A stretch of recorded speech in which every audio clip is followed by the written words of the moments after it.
Karena kalau dipikir kita umat muslim ini 0% di sini, Pak. Itu pun bukan asalnya Islam, tapi 100% itu adalah orang mualaf. Sejarahnya itu dari bapak saya yang sendiri sini asalnya muslim, dari keturunan Cina Tionghoa, dan mama saya berasal keturunan Dayak. Bahkan sekarang udah ratusan saudara-saudara kita menjadi orang muslim, Pak. Asal dari semua mualaf. Masjid kami belum bisa dipakai. Jadi saudara-saudara umat-umat kita yang muslim ingin sholat berjemaah, tarawih bersama di masjid. Tapi kita belum punya dana, Pak. Aku bilang, gimana bisa Bapak untuk membantu?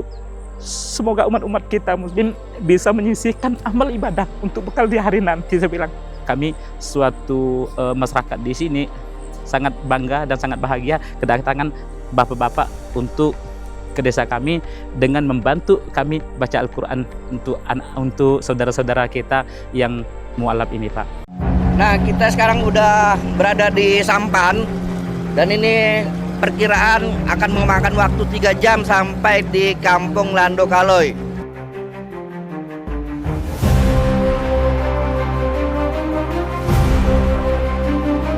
Saya kira pakai sampan itu enak, dapatlah istirahat, dapatlah baring-baring di sampan. Ternyata baru 50 meter perjalanan, jalannya air sungai itu surut, dangkal. Ada ayat yang sudah dihafal belum? Belum ada. Kami hanya tahu sendiri, belajar teman-teman. Di sini pun guru agama pun tidak ada yang bisa ngajar, maka sampai udah jadi cucu nenek pun tidak ada yang boleh belajar. Cari bagaimana sebenarnya agama Islam. Benar-benar nggak tahu, dari kecil pernah belajar, tapi sampai ikro aja. Jadi makanya kalau ada hari raya kami Nasrani, orang Muslim ke rumah kami. Dan juga kalau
nama saya Muhtadin dan panggilan biasa dari sini orang di sini, Pak, Uju tadi. Saya di sini sebagai tenaga kesehatan, yaitu perawat. Saya lahirnya di sini, selesai kuliah di Pontianak kembali menjadi tenaga sukarela selaku tenaga kesehatan di sini, CPNS. Saya tahun 2005, Pak. Saya ikhlas melakukan menjadi tenaga sukarela di sini, Pak, selama 3 tahun. Yang mualaf dari keluarga saya itu abang ipar saya, saudara-saudara saya yang sepupu saya masih mualaf. Dan saya ini juga dulu pun memang keturunan dari mualaf juga, Pak. Asal bapak saya dari suku Cina Tionghoa, merantau di Sintang, kemudian merantau ke daerah di sini, menjadi orang di sini. Satu-satunya Islam di sini dulu, dari mualafnya itu adalah bapak saya, satu-satunya Muslim di sini.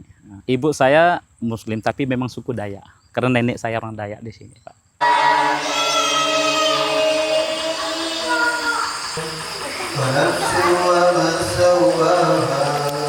Saya ini harus berpikir siapa lagi untuk generasi-generasi masyarakat yang di sini. Siapa lagi yang harus bisa membantunya masyarakat. Karena transportasi ini sangat jauh, Pak. Susah jangkauan dari pelayanan kesehatan, Pak. Prihatin sekali dengan keluarga-keluarga kita di sini, masyarakat-masyarakatnya di sini. Jadi saya betul-betul ikhlas untuk melaksanakan tugas dan tanggung jawab melayani kesehatan, Pak, untuk masyarakat dan keluarga besarnya di Dusun Lando Kaloy, Desa Batu 3, Kecamatan Bundut Hulu, Kabupaten Kapuasulu, Provinsi Kalimantan Barat. Alhamdulillah pada tahun 2014 saya menjadi perawat teladan tingkat nasional itu Pak.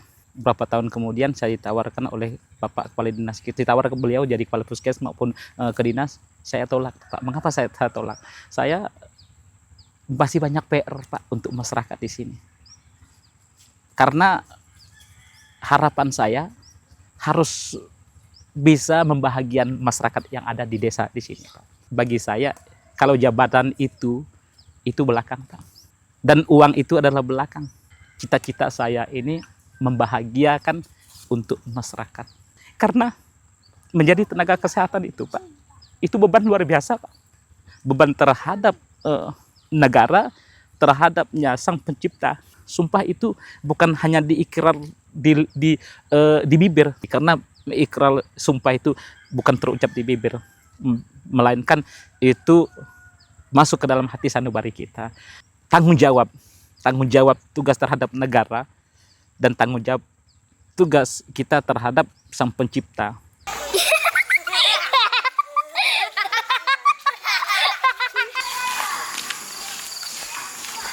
Kalau masalah keadaan Muslim di sini maupun keluarga kita atau saudara-saudara kita yang bukan Muslim di sini Pak, kami betul-betul toleransi antar umat beragama itu sangat tinggi sekali Pak. Saya kalau menceritakan tentang keadaan di sini Pak, betul-betul terharu. Mengapa terharu?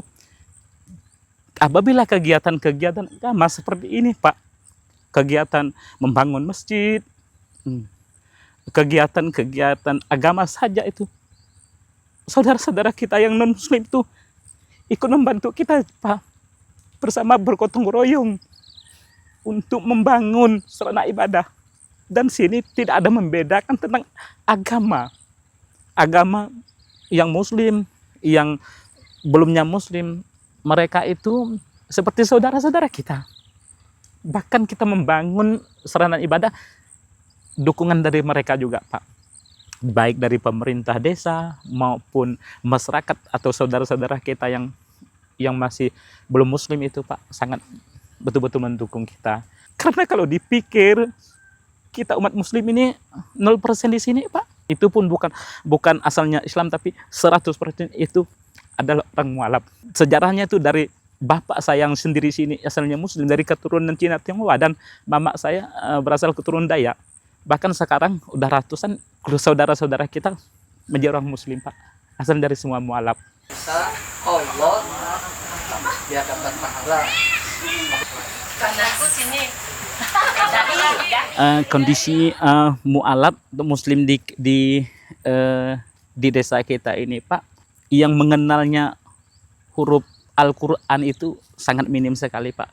Dibilang 0% lah saya katakan begitu. Karena kondisi kita di sini mayoritasnya itu orang-orang mualaf semua Pak. Jadi saya rasa pembinaan mereka itu kurang Pak. Daerah kita ini kan jauh di Kunjung Pak.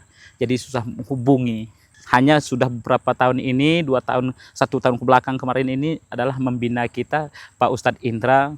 Itulah yang sebagai pembina kita saat ini. Jadi untuk pemahaman mualaf kita di sini tentang baca Al-Quran maupun sholat masih minim juga Pak. Harapan saya mudah-mudahan pemerintah itu akan bisa memperhatikan kami, siapa sih layak untuk bisa menjadi pembina kami di sini dan mengajar saudara-saudara kita yang mualaf yang belum kenal membaca Al-Quran Pak. Kami suatu masyarakat di sini sangat bangga dan sangat bahagia kedatangan bapak-bapak untuk ke desa kami dengan membantu kami baca Al-Quran untuk saudara-saudara kita yang mualaf ini Pak.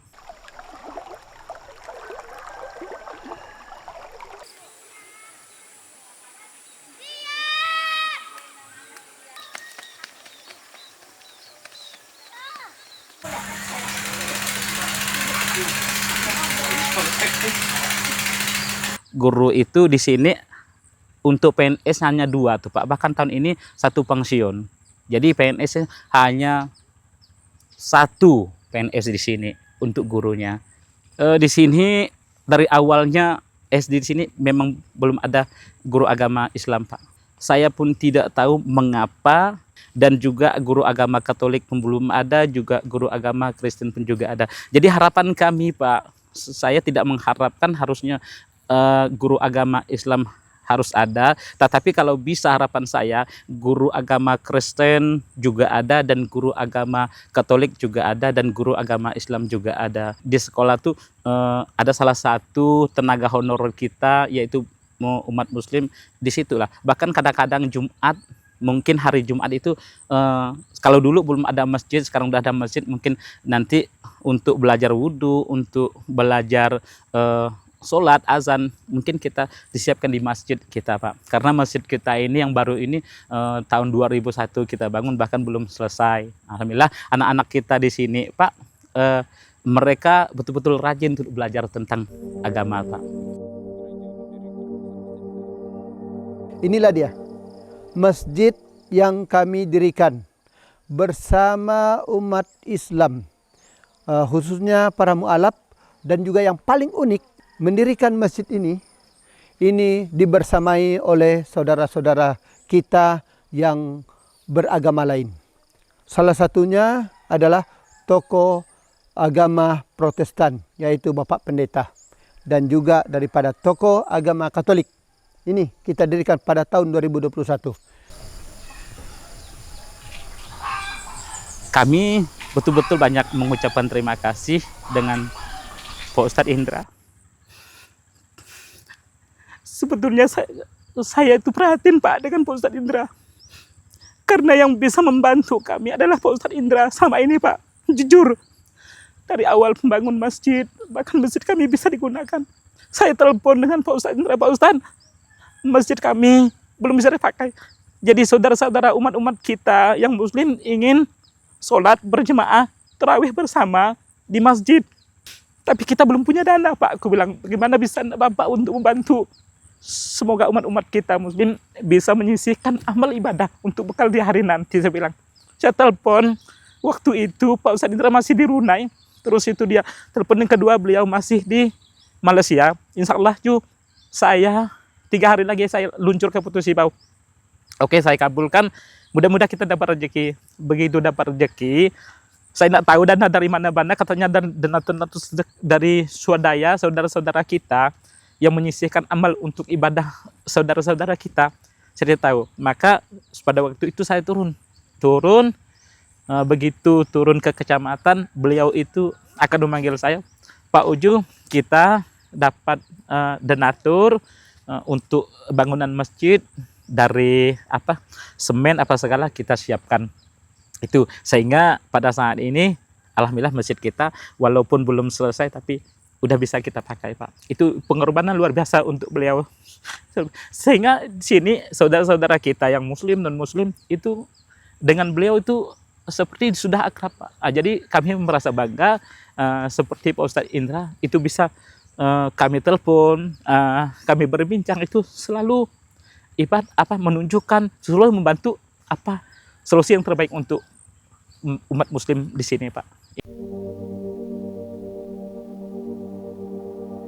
Saya selaku menjadi tenaga kesehatan seringkali membawa pasien, apabila tidak bisa saya tangani di sini, akan saya rujuk ke kecamatan, harus melalui jalur sungai. Kadang-kadang kalau kita di dalam speed itu kan tiang impusnya kan tidak bisa dibawa. Jadi kita pakai kayu sepotong segini, kita bawa di situ mereka. Yang paling sakit itu pada musim sungainya kering itu, Pak. Sampai 12 jam kita baru nyampe ke kecamatan. Bahkan kadang-kadang kita masyarakat itu berpikir apakah masih bisa diselamatkan ataupun tidak bisa selamatkan lagi nyawa dalam perjalanan, karena kondisi sangat jauh sekali tempat pelayanannya lebih lanjut. Sebetul kalau akses ini ada seperti jalan itu tidak jauh. Ada pantun mengatakan seperti ini, Pak. Mari kita beli ketupat ada di Simpang 4. Kalau kita sudah ada jalannya darat, Pak, hubungan kita jauh akan menjadi dekat.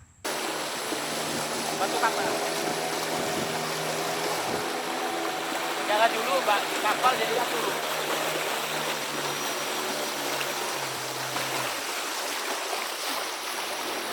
Kemudian untuk penerangan ini Pak itu terkendala juga, jauh juga, sakit juga Pak kami. Kadang-kadang kami menggunakan diesel. Jadi diesel ini bagi yang punya ekonomi, yang bisa, yang ekonomi agak lumayan, itu bisa menggunakan diesel karena menggunakan minyak solar. 1 jam itu minimal 1 liter sampai 2 liter. Bahkan 4 hari udah 20 liter Pak.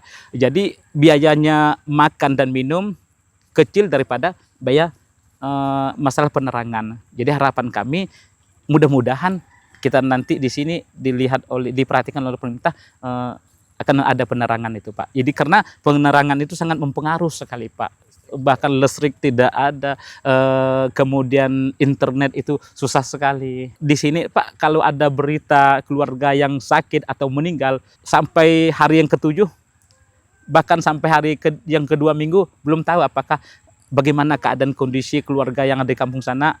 Bahkan udah 2 minggu meninggal, belum tahu kita di sini keluarga ada yang meninggal di kecamatan di sana.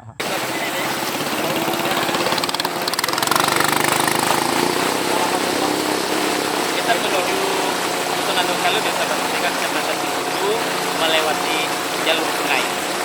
Mengapa tidak melewati jalan? Karena kita belum punya jalan. Di sini pokok-pokok durian kita banyak Pak. Waktu saya di Pontianak, saya lihat di pasar ini berapa Mas, saya bilang durian 1.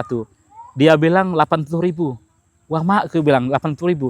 Kalau di tempat kampung saya bilang sebesar ini ada harga. Bahkan saya kalau di pokok durian dikasih oleh mereka-mereka itu Pak, saudara-saudara kita non-muslim tuh. Jadi kalau saya datang ke sana, kayak bos lah saya, udah disiapkan mereka durian ditumpuk-tumpuk di pohon. Jadi gimana saya untuk bawakan? Hanya sebagian saya bawa, saya buka, masukkan plastik buat tempoyak, itu aja saya bawa. Yang ditinggal di situ udah buat ternak, dikasih sama, maaf kita ngomong untuk binatang peliharaan mereka, seperti itu, maaf kita ngomong tuh seperti babi, itu untuk makanan mereka. Saya bilang kalau di Pontianak enggak akan dikasih sama binatang, saya bilang kan. Di sini kasih binatang tuh Pak. Saya bilang kalau durian ini dibawa ke Pontianak, ini bukan nilai seperti itu, saya bilang. Jadi mengapa nilainya tidak ada? Karena aksesnya kita tidak bisa, sangat jauh sekali Pak. Mungkin dibawa ke sana nanti tidak sesuai dengan nilai harga. Kalau kita ke Mendebah, PP mau 5 juta sampai 6 juta, tapi nilai harga yang kita bawa hanya 1 juta, berarti kan minus. Buah-buahan kita di sini tidak ada nilainya gitu.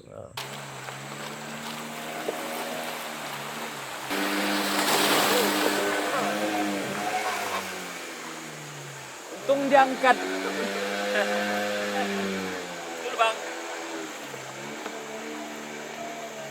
Kita di sini ada potensi Pak, seperti salah satunya yang mudah kita buat, yaitu demi kebersamaan untuk masyarakat. Ada wisata di daerah sana itu, air terjun berbirah permai. Jadi ini ada beberapa tingkat di situ. Jadi harapan cita-cita saya dan harapan kami juga Pak, semoga wisata ini nanti bisa berkembang dan bisa lebih baik untuk kedepannya, sehingga dengan adanya wisata kita bisa bersama-sama nanti jalan-jalan di sana dan menikmati alam yang seindahnya di daerah kita. Dan di daerah kita ini adalah cuaca, iklim, dan suhu udara masih luar biasa tuh nikmatnya itu Pak. Karena di sekitar di sini belum ada asap-asap pabrik. Kondisi udara itu masih segar tuh Pak.